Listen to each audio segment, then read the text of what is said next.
Gracias, señora presidenta. Me toca hablar, argumentar sobre el decreto 488 del 2020, que está relacionado al establecimiento del llamado barrio criollo, que está pensado claramente como una herramienta para enfrentar la grave crisis que sufre el sector, profundizada por la pandemia, pero preexistía al COVID-19. Para dar certidumbre también, para garantizar que las inversiones que están se mantengan y también para preparar el escenario para cuando vuelva a recuperarse la economía, esta demanda deprimida que existe, cuando salgamos de esta demanda deprimida, poder tener las herramientas suficientes para enfrentar los desafíos que tiene la Argentina y que están relacionados con la idea de lograr el autoabastecimiento, la soberanía hidrocarburífera, la generación de trabajo, el valor agregado, que con tanta claridad lo planteó el presidente de la Nación el 1 de marzo en la Asamblea Legislativa, cuando planteó a la industria hidrocarburífera como una palanca para el desarrollo. Hace pocos días, después de tanta incertidumbre, de tanta tensión vinculada con la necesidad de poner un precio sostén, un barril criollo que tanto demandaban varios sectores, había un empresario que públicamente decía que a las crisis las ordena la política, o que a esta crisis la iba a ordenar la política, y en realidad a esta crisis la ordena el Estado a través de la política, a través de las decisiones políticas, a través de políticas públicas. Y en realidad sí estamos atravesando una crisis a nivel nacional, a nivel global, profundizada por el COVID, y aquí viene el Estado a cumplir su rol evidentemente ordenador. Y lo hace de puro intervencionista nomás, no lo hace de puro intervencionista, sino que lo hace para justamente estar allí donde el mercado no puede dar respuesta. Yo imaginaba las reglas del libre mercado, dejando las reglas del libre mercado a que resuelvan el problema que teníamos en nuestras cuencas con el precio, con los valores del barril y con el desfasaje que existe a nivel internacional. Bueno, hoy tendríamos una tragedia social de dimensión. Tendríamos miles y miles de trabajadores en la calle, provincias prácticamente fundidas sin poder pagar salarios, municipios colapsados. No había precio. Evidentemente tengo malas noticias. El libre mercado no puede dar respuesta frente a estas circunstancias, y allí va el rol ordenador del Estado a justamente dar de la mano de este decreto, en particular el 488, una respuesta que reclamaban también, demandaban los gobernadores, que estaban muy preocupados y que están aglutinados en la OFEPI, que con mucha responsabilidad venían planteando alternativas y que fueron escuchados por el gobierno nacional, que a través de este decreto de carácter delegativo instrumenta el valor del petróleo crudo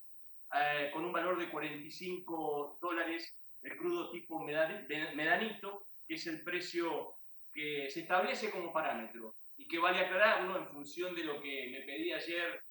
con la agudeza y la claridad que lo caracteriza el senador País, también muy preocupado por la situación de sus cuencas, de Chubut, de su cuenca en Chubut, la del Golfo, que no solamente es el medanito, sino el precio del petróleo medanito, sino que es una referencia y que el decreto abraza a todos los tipos de petróleo, desde los más pesados a los más livianos, y a todas las cuencas que integran las provincias productoras de petróleo.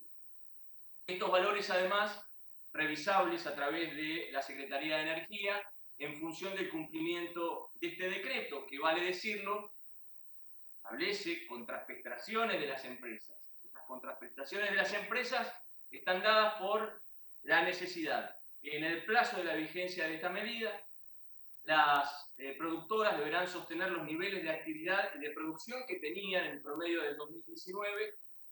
También, en el mismo criterio, los contratos con las pequeñas y medianas empresas de servicios, que generan mucha mano de obra, cumpliendo esas relaciones contractuales, y por supuesto también garantizando las fuentes laborales de esas trabajadoras y trabajadores en la medida que tenían el 31 de diciembre del año pasado. Esto es de enorme importancia para el sector y para nuestras provincias en particular, que tienen alta dependencia del universo hidrocarburífero. Otra cuestión que me parece absolutamente necesaria, imprescindible subrayar, señora presidenta, es algo que también esbozó el senador País respecto a la validez de la norma, la constitucionalidad de la norma. Y en este sentido, quiero decir que la validez es indubitable de la norma que se ha dictado, que hoy estamos debatiendo, y ese dictamen de minoría de la oposición que hace algunas aseveraciones respecto a la inconstitucionalidad, en realidad la rechazamos de plano,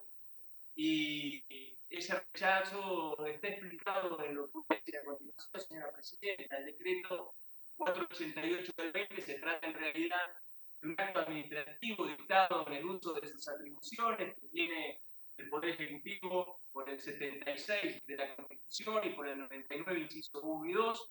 y también está amparado en la ley que sancionó este Congreso de la Nación, la 27541, en su artículo 52, que es la famosa ley, una de las primeras que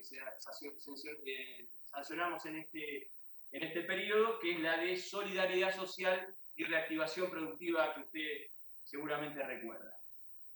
Eso le da facultades al Ejecutivo hasta el 31 de diciembre de 2021 a ejercer esas facultades, y además también podríamos hablar sobre la solidez del andamiaje jurídico de esta norma si nombráramos y desarrolláramos las características de leyes tales como la 17.319, la 26.741, que declaró de interés público la producción de hidrocarburos, el decreto 260 y el 332, uno ligado con la emergencia dada por la pandemia y el otro la necesidad de sostener las fuentes laborales y la producción a lo largo y a lo ancho de las economías regionales del país. Es decir, que el decreto 488/20 goza de plena legalidad, resulta de aplicación durante un periodo limitado y con parámetros concretos y específicos, con lo cual la constitucionalidad de la norma no tiene ningún tipo de duda. Por otro lado, también, señora presidenta, me parece importante en términos de nuestras provincias, las provincias productoras de petróleo, decir lo importante que significa, la importancia que tiene este valor del crudo del barril criollo, porque significa un ingreso muy importante para las finanzas públicas provinciales, para las municipales, para el sostenimiento de fuentes de trabajo. Mi provincia, 2.400 fuentes de trabajo directa relacionadas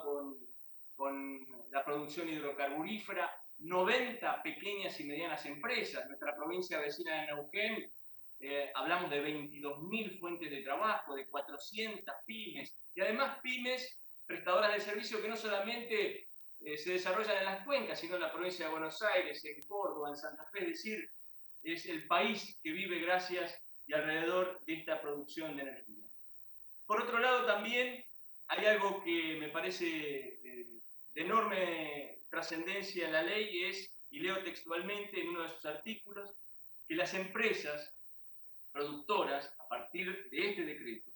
no accederán al mercado de cambio para la formación de activos externos, ni adquirirán títulos valores en pesos para posterior venta en moneda extranjera o transferencia de custodia al exterior. Es decir, este decreto apuesta al trabajo, a la producción, nada de bicicleta financiera. Ese es el temperamento del decreto también, que es necesario que se respete y que seguramente los ministerios que tienen la obligación y responsabilidad de controlar estarán atentos a que ello suceda, porque también están las multas establecidas frente al incumplimiento de la norma de referencia. Un par de cuestiones técnicas más también importantes, presidenta, es que los impuestos a los combustibles, tanto líquidos como el dióxido de carbono, surtirán efectos para la nafta sin plomo y la nafta virgen y el gasoil a partir recién del 1 de octubre, con lo cual garantiza